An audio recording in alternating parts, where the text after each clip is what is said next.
I wanted to get your thoughts, if you looked at the near and medium term, say 1 to 3 or maybe 5-year horizon, what the social and economic implications are, from a societal perspective with, job loss or maybe new jobs being created. Just wanted to get your thoughts on how we proceed, given the state of the technology and rate of change.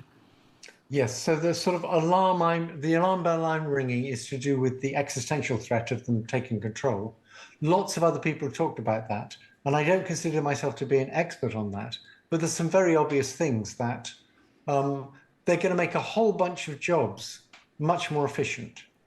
So I know someone who answers letters of complaint to a health service, and he used to take 25 minutes writing a letter, and now it takes him 5 minutes because he gives it to ChatGPT, and ChatGPT writes the letter for him, and then he just checks it.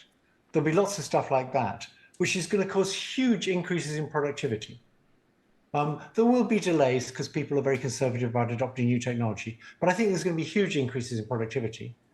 My worry is that those increases in productivity are going to go to putting people out of work and making the rich richer and the poor poorer. And as you do that, as you make that gap bigger, society gets more and more violent. It's a thing called the Gini index, which predicts quite well how much violence there is.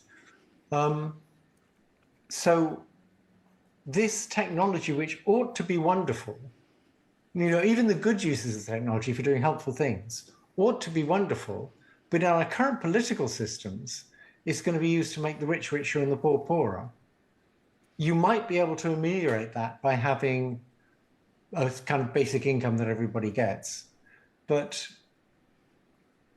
the technology is being developed in a society that is not designed to use it for everybody's good. Question here from Joe Castaldo of the Globe and Mail, who's in the audience.